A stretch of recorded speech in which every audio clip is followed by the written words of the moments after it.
मेरे प्यारे बच्चों। मैं साधना पांडे अपने बच्चों का हार्दिक स्वागत अभिनंदन करती हूँ बाबू। और ये उम्मीद करती हूँ कि आप स्वस्थ होंगे, अपने बोर्ड की तैयारी में लगे होंगे बेटा, क्योंकि अब स्नेही स्नेही आपकी परीक्षा नज़दीक आ रही है। ज़्यादा समय नहीं बचा है बाबू। अगस्त बीत गया, सितंबर, अक्टूबर, नवंबर, दिसंबर, जनवरी, ये कब बीतेंगे पता नहीं चलेगा। ठीक है, रिवीजन में, तैयारी में, टेस्ट में, पढ़ाई में, फिर उसी में आपका दिसंबर से ही प्रैक्टिकल शुरू हो जाएगा। आर्ट वाले बच्चों का जियोग्राफी और इसका आपके होम साइंस का, और जो मिलिट्री साइंस लिए हैं बच्चे सैन्य विज्ञान वालों का, साइंस वाले बच्चों फिजिक्स, केमिस्ट्री, है ना, बायो, इस सब का तो ज़्यादा समय नहीं है बाबू। एक एक समय, एक एक क्षण का उपयोग करते हुए बेटा आप आगे बढ़ेंगे।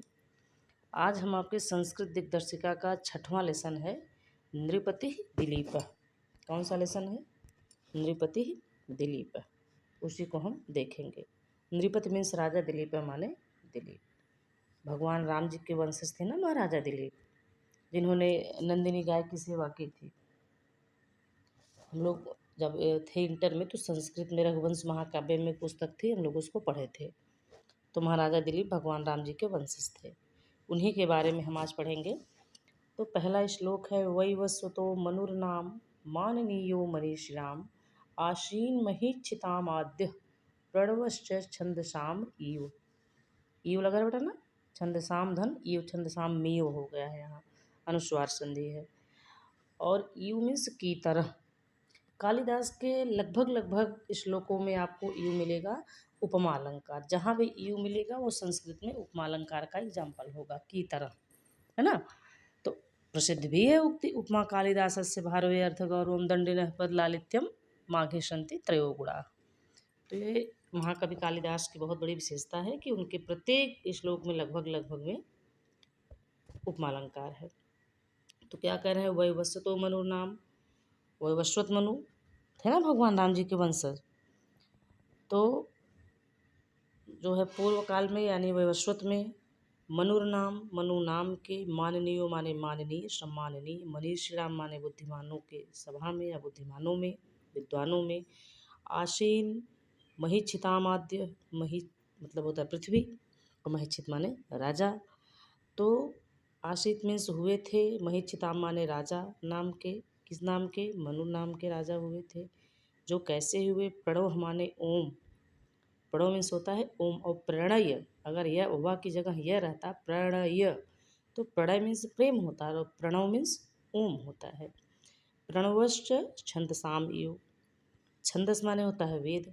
जैसे वेद की ऋचाओं में, वेद के मंत्रों में ओम का जो स्थान होता है, बिना ओम के कोई मंत्र नहीं होता है ना। जैसे ओम नमो भगवते वासुदेवाय, ओम नमः शिवाय, है ना, ओम कृष्णाय वासुदेवाय हरे परमात्मने प्रणतः क्लेशनाशाय गोविंदाय नमो नमः।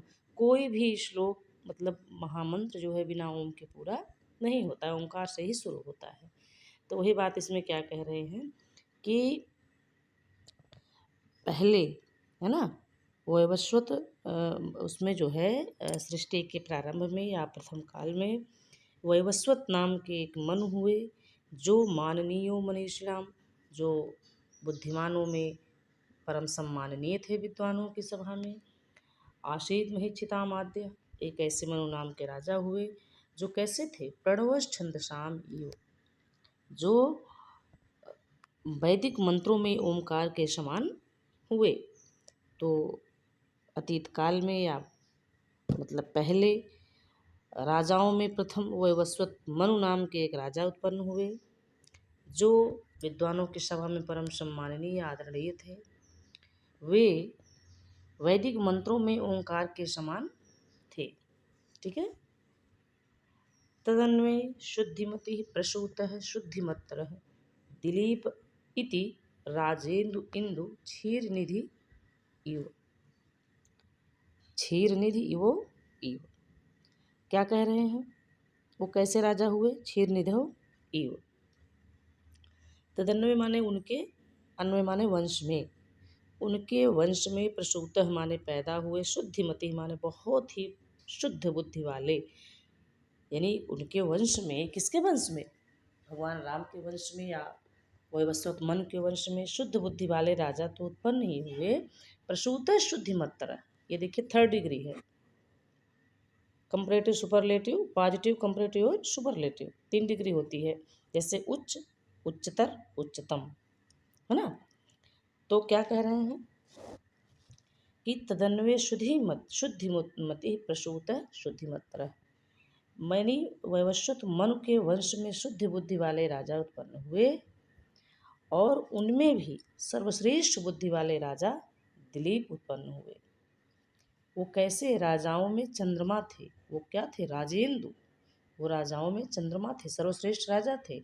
और इंदु क्षीर निधव इव, क्षीर निधव इव, है ना, यहाँ इव माने की तरह, यहाँ भी देखिए उपमा अलंकार आ गया। और वे कैसे उत्पन्न हुए, जैसे क्षीर सागर में चंद्रमा उत्पन्न होता है, वैसे ही भगवान राम के यानी वैवस्वत मनु के वंश में महाराजा दिलीप उत्पन्न हुए। तो फिर से महाराजा मनु के वंश में शुद्ध बुद्धि वाले राजा उत्पन्न हुए और उनमें भी सर्वश्रेष्ठ प्रखर बुद्धि वाले महाराजा दिलीप उत्पन्न हुए।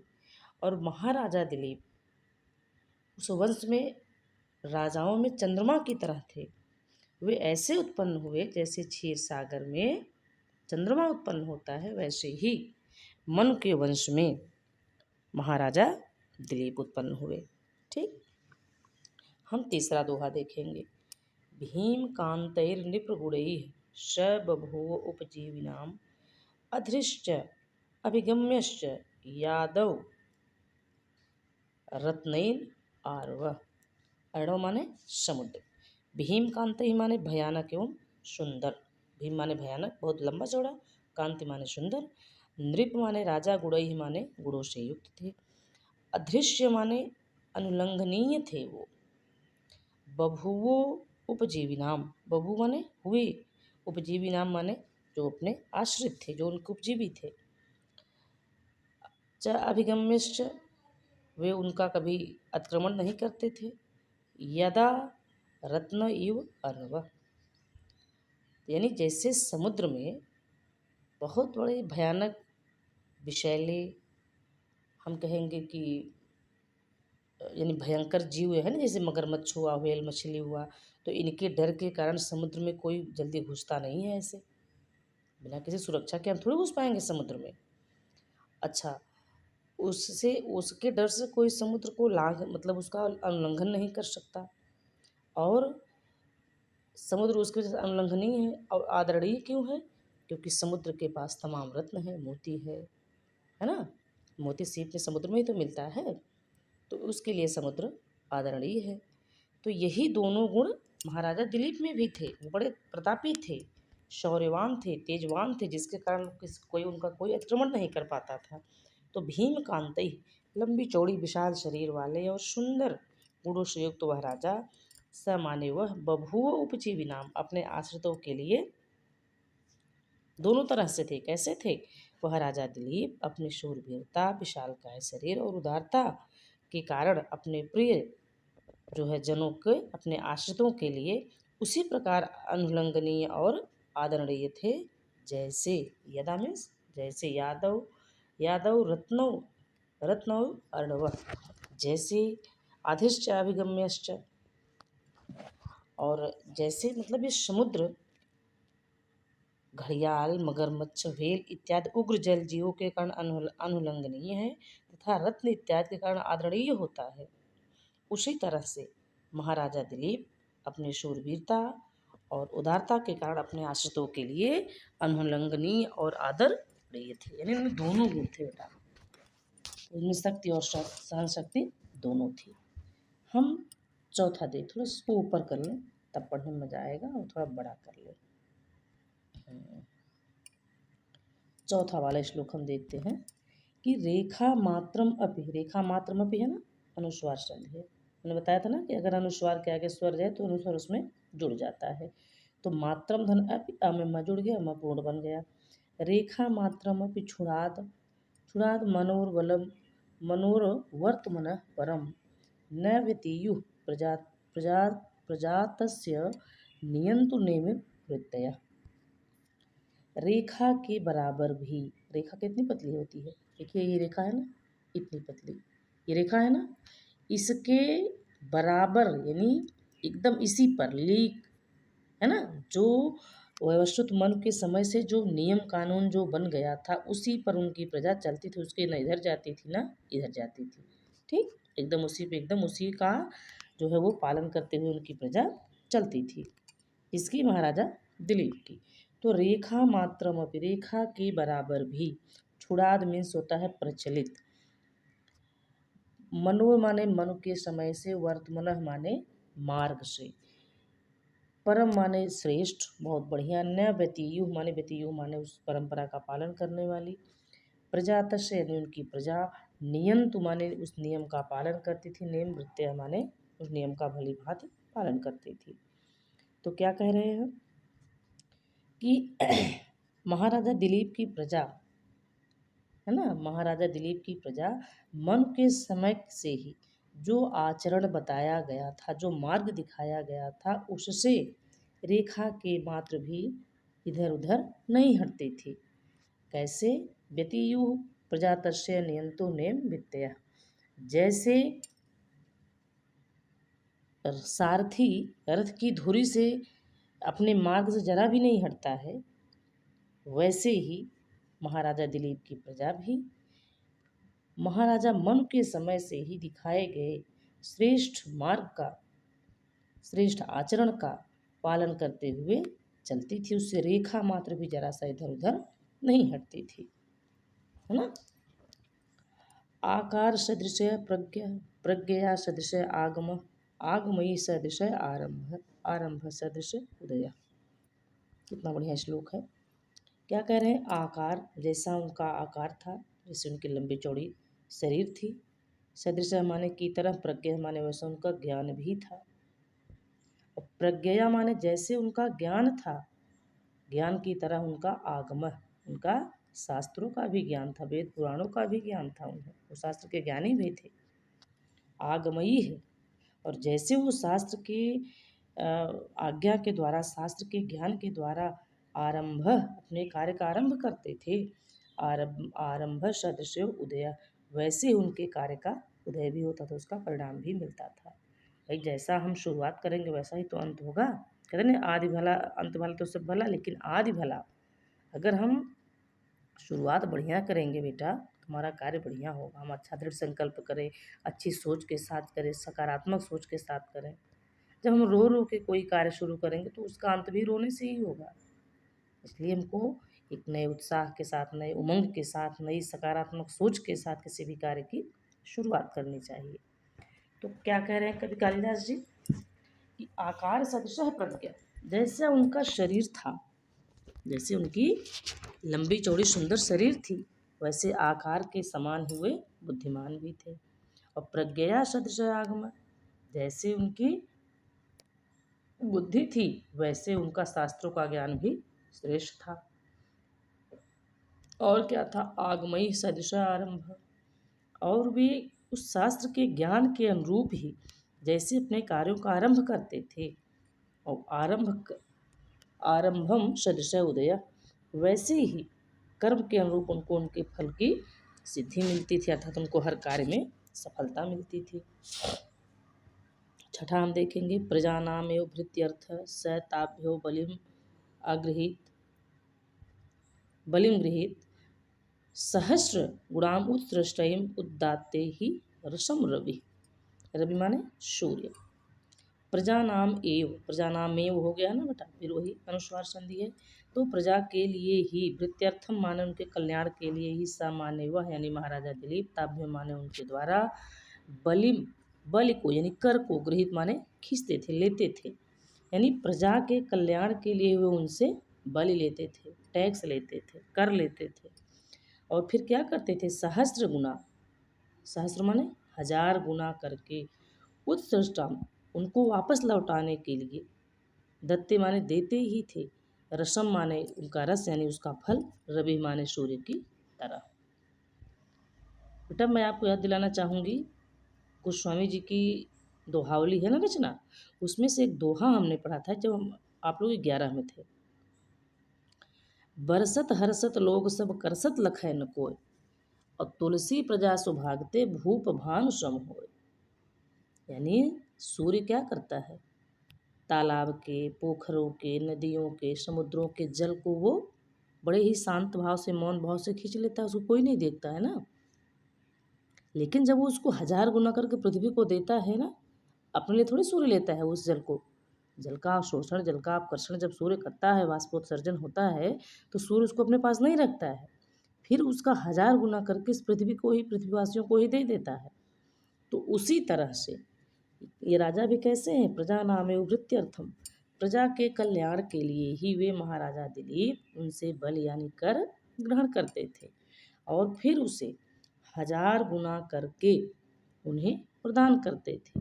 ऐसा राजा रवि सूर्य की तरह उनको 1000 गुना करके वे वापस लौटा देते थे। ठीक है, तो ऐसा राजा कैसे होता है, किसी सौभाग्यशाली प्रजा को ही मिलता है।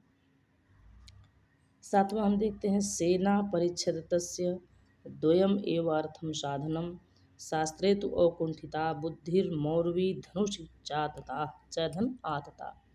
आतता मीन्स चढ़ी हुई, मौरवी माने धनुष की प्रत्यंचा या डोरी, परिच्छद माने उपकरण या शोभा साधन, द्वयम एव यानी दो ही, अर्थ साधनम माने उनके कार्य को सिद्ध करने के लिए। क्या कह रहे हैं कि महाराजा दिलीप की जो चतुरंगड़ी सेना थी ना, वह सब क्या थी, परिच्छद से मात्र शोभा मात्र थी, वो कहने के लिए थी, उसका कोई मतलब उनके लिए नहीं था, क्योंकि खुद ही इतने बलशाली थे, इतने पराक्रमी थे, अकेले ही पूरे सबको परास्त कर सकते थे वो।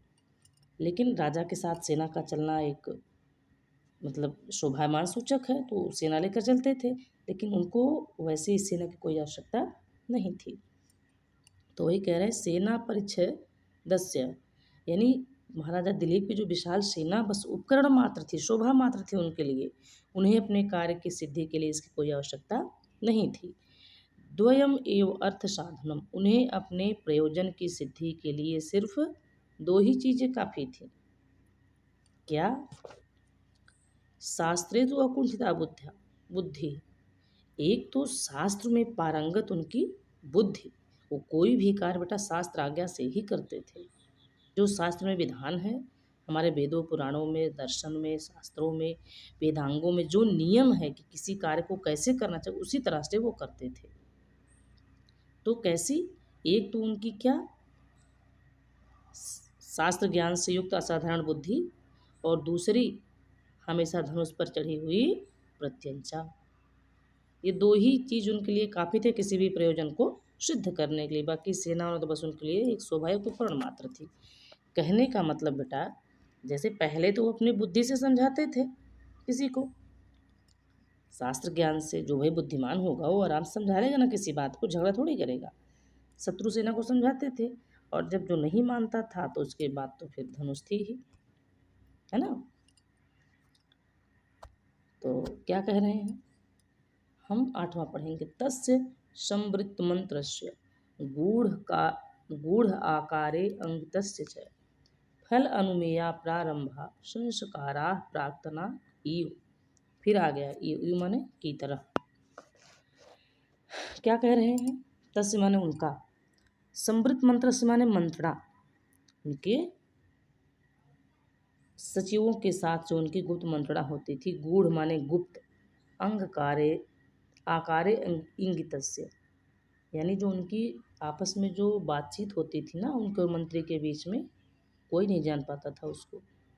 गूढ़ वो बहुत छिपा रहता था, अंग के आकार भी उनके यानी चेहरे के हाव भाव से भी कोई कुछ पता नहीं लगा पाता था।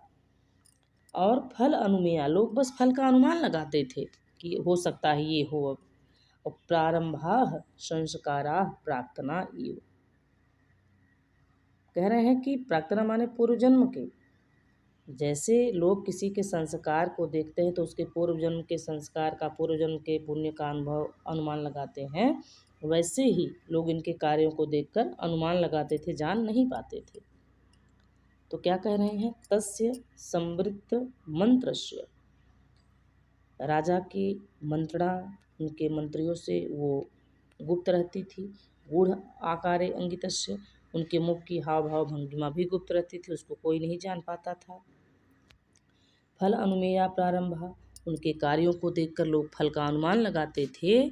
जैसे किसी के सत्कर्म को देखकर लोग उसके पूर्व जन्म के संस्कारों का, अच्छे कार्यों का अनुमान लगाते हैं, वैसे ही महाराजा दिलीप के कार्यों के परिणाम को देखकर लोग उनके कार्यों का अनुमान लगाते थे, है ना। पहले से कोई कुछ नहीं जान पाता था कि वो अगला क्या करने वाले हैं। 9वां हम देखेंगे। 9वां है हमारा, थोड़ा सा इसको ऊपर हम कर लें। 9वां है जुगो आत्मान अत्रस्तो भेजे धर्म अनातुरः अग्रिद अग्रिद अनुराधेद शो अर्थम अशक्त सुखम अनुभूत सुखम धन अनुभूत हो गया है। यह संदेह ई का या ऊ का हुआ बन गया। तो जुगोप मीन्स क्या होता है, रक्षा करते थे। कहाँ गया जुगोप अत्रस्तो, आ माने रहित, त्रस्त माने दुखी, यानी निश्चिंत होकर किसकी रक्षा करते थे, आत्मानम, वह अपनी रक्षा निश्चिंत होकर करते थे। भाई जो वीर पुरुष वो चिंता किस बात की, वो डरेगा किससे वो। तो महाराजा दिलीप निर्भीक होकर अपनी रक्षा करते थे। भेजे, भेजे माने सेवा करते या पालन करते थे, कैसे, प्रजाओं का, धर्म अनातुर, धर्म में लीन होकर वो अपनी प्रजा का पालन करते थे। अग्रध, अग्रध मतलब लालच से रहित होकर, अग्रह आदेशो अर्थम शब्द, वे धन का संग्रह लालच रहित होकर करते थे। धन इकट्ठा क्यों करते थे वो, भाई राजकोष में धन इकट्ठा राजा का तो धर्म है, करेगा ही, प्रजा के लिए, देश के लिए, अन्य कार्यों के लिए, लेकिन वो लोभ रहित होकर धन का संग्रह करते थे। और सुखम अनुभूत आशक्त, वे सुख का अनुभव आसक्ति रहित होकर करते थे, यानी सांसारिक सुखों का अनुभव वो विरक्त भाव से करते थे, योगी के भाव से करते थे। एक गृहस्थ की तरह से नहीं कि आज सुख है तो आगे के सुख की कल्पना करें या इसके छीड़ हो जाने का डर रहे, उसके लिए रोते रहे, भगवान हमारा ऐसे बना रहे, कुछ कम न होने पाए, बढ़ता रहे, ऐसा कुछ नहीं था। वे महाराजा दिलीप क्या करते थे, अपनी रक्षा निर्भीक होकर करते थे और प्रजा की रक्षा धर्म से युक्त होकर करते थे। अग्रध अनुराधेशो अर्थ, वह धन का संग्रह लालच रहित होकर करते थे और सांसारिक सुखों का अनुभव बड़े ही विरक्त भाव से, असक्तम विरक्त भाव से वो करते थे। ठीक है, अगला है 10वां, बड़ा अच्छा श्लोक है। ज्ञाने मौनम, वो परम ज्ञानी होते हुए भी क्या रहते थे, मौन रहते थे। संभव है, ज्ञान है अब चुपचाप बैठे रह जाएं। क्षमा शक्त, और भी कठिन काम है ये, क्षमाशीलता यानी शक्ति होते हुए भी क्षमाशील थे वो। त्यागे श्लाघ विपर्यय, श्लाघ माने प्रशंसा से रहित, त्यागे माने त्याग के समय, यानी वो जब दान भी करते थे तो वो प्रशंसा से रहित होकर। लेकिन आज क्या है, किसी गरीब को एक कंबल देंगे तो उस पर 20 वीडियो बनाकर फेसबुक, व्हाट्सएप, इंस्टाग्राम, क्या क्या तमाम सोशल मीडिया पर डाल देंगे। एक पंखा कोई किसी मंदिर में लगवाएगा तो तीनों पत्ती पर अपना नाम लिखा देगा, चाहे पंखा अगले दिन बिगड़ जाए तो क्या। दान हमेशा छिपा के करना चाहिए, छपा के नहीं भैया। नल लगवाएंगे लोग मंदिरों में, अगले दिन नल बिगड़ जाएगी, लेकिन उस पर खूब बड़ा बड़ा एकदम मोटा मोटा नाम लिखवा देंगे। कहीं धर्मशाला बनवाए किसी मंदिर में, थोड़ा सा बरामदा वगैरह, वहाँ को बड़ा शिलान्यास करा देंगे। क्या है, नहीं करना चाहिए। दान हमेशा ऐसा करिए कि दाएं हाथ से दीजिए और बायां हाथ न जानने पाए कि आपने कितना रुपया दिया। इस तरह से दान होना चाहिए। तो क्या थे वो, ज्ञाने मौनम, ज्ञान होते हुए भी मौन रहते थे, शक्ति होते हुए भी वो क्षमाशील थे, और दान परम दानी होते हुए भी वो क्या थे, प्रशंसा से रहित थे, यानी दान करते समय भी उनको प्रशंसा वो नहीं चाहते थे।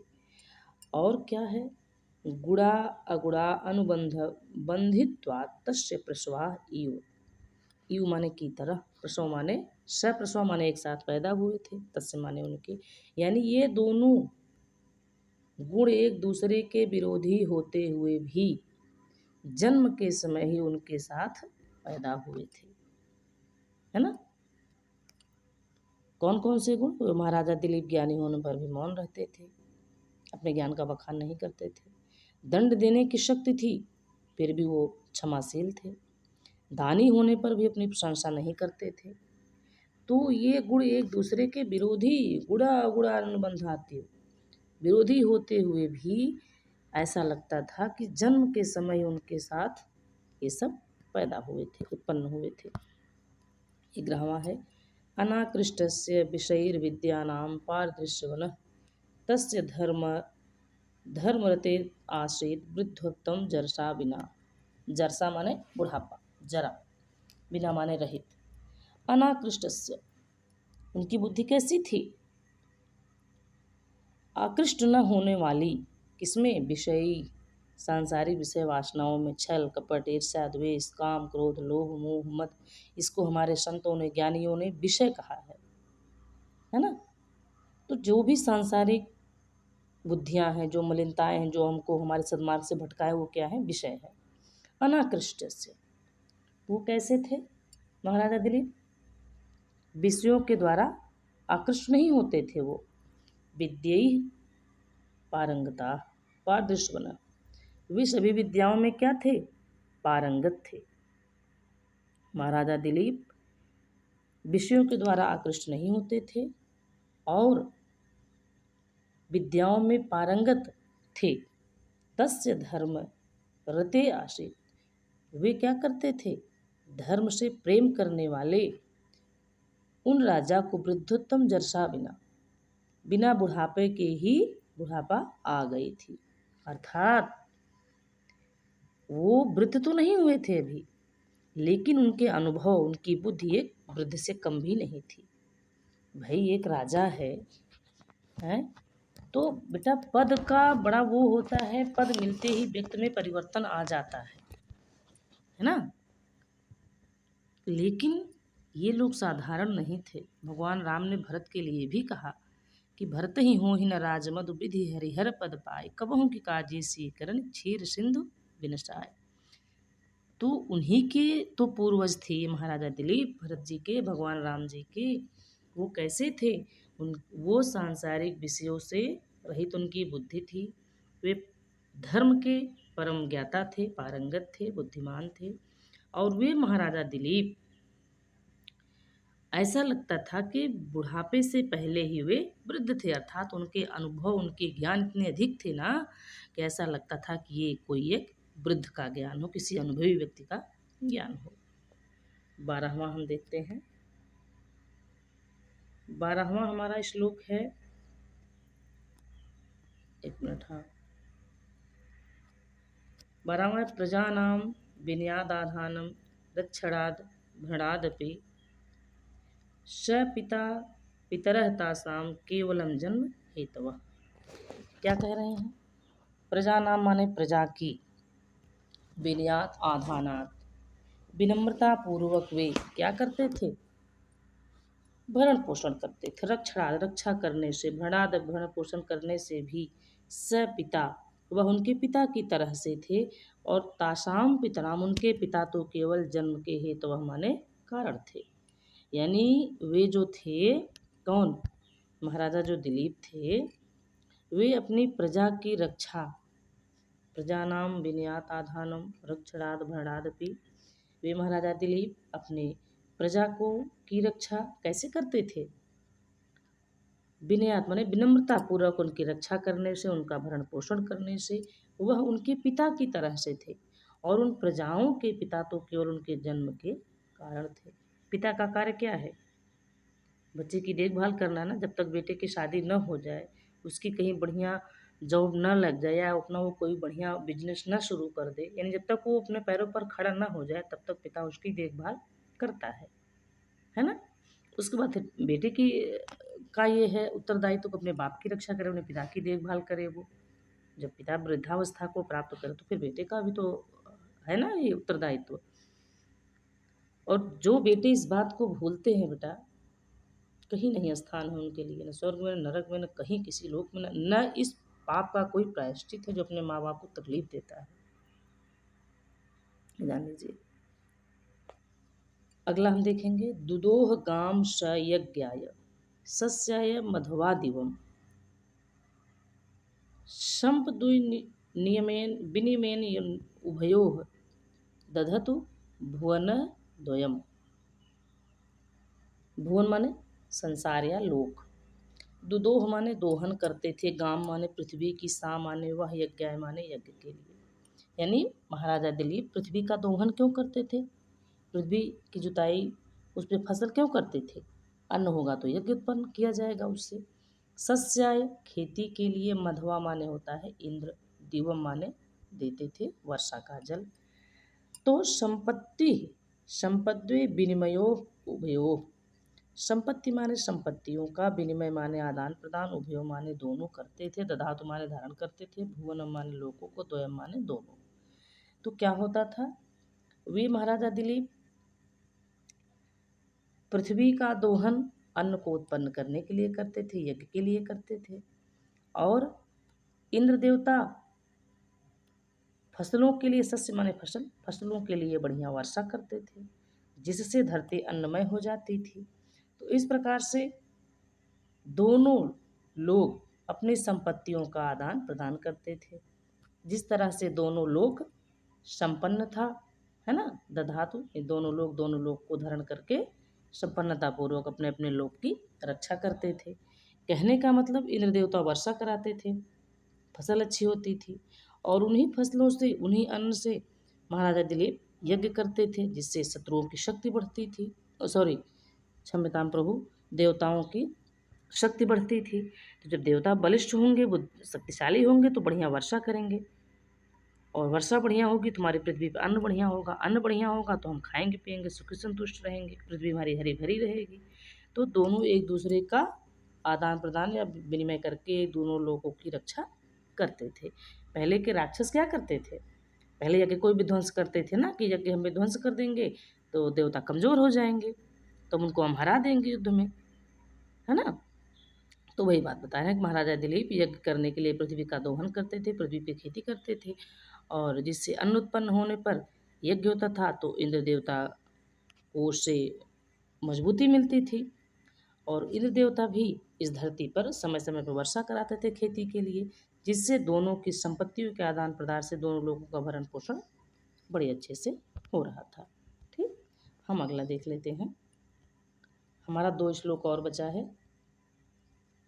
हमारा श्लोक है, द्वेषो अपि सम्मतः शिष्टस्यार्थस्य यथा औषधम त्याज्यो दुष्टः प्रियो अपि आसीद अंगुली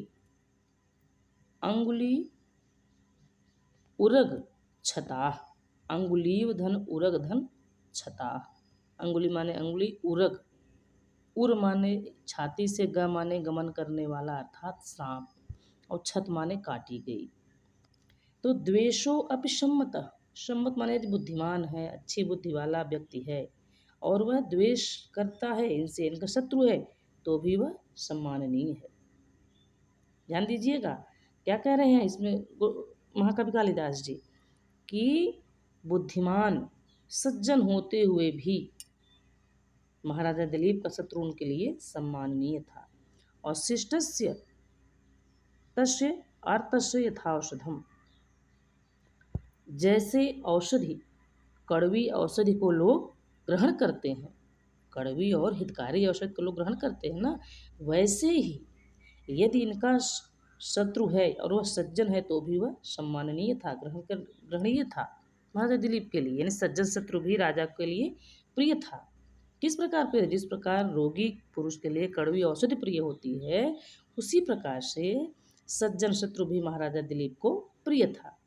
लेकिन त्याज्यो दुष्ट प्रियो अपि, यदि कोई दुष्ट है तो वह अपना होते हुए भी त्याज्य था। कैसे, जैसे अंगुली उरग छता, सांप के द्वारा काटी गई उंगली को, जिसमें विष होता है, तो अंदर वो इन्फेक्शन ही फैलाएगा ना, उसको काट के निकाल दिया जाता है ना।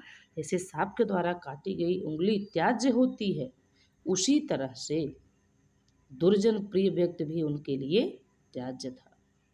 यानी जैसे रोगी कड़वी औषधि प्रिय होती है, उसी प्रकार से उनको सज्जन शत्रु भी प्रिय था। और जिस तरह से सांप के द्वारा काटी गई विषैली उंगली काट के निकाल दी जाती है, उसी तरह से दुर्जन प्रिय व्यक्ति भी त्याज्य था। यानी कितना भी अपना प्रिय यदि दुष्ट है तो उसको त्याग दो। अंगुली अपने हाथ की काट देंगे तो हमारा हाथ अंग भंग हो जाएगा ना एक तरह से, लेकिन उसको हमको काटना ही पड़ेगा क्योंकि वो अंदर वो विष फैलाएगा, इन्फेक्शन फैलाएगा। तो उसी तरह से कितना भी अपना प्रिय हो, जब वो दुष्ट है तो उसको त्याग दो, और शत्रु यदि सज्जन है तो वो कितना भी दुष्ट है उसको अपनाओ, उसका सम्मान करो। ऐसे ही था इनके राज्य में। अगला देखेंगे, श वेलाव प्रबलयाम परिखीकृत सागराम अन्य शासनम उर्वीम शासक इव पुरीम इव सशासयिक पुरीम इव। क्या कह रहे हैं सामान्य वह, बेला प्रवलया बेलवधन इवधन प्रवलया, 3 शब्द इसमें है।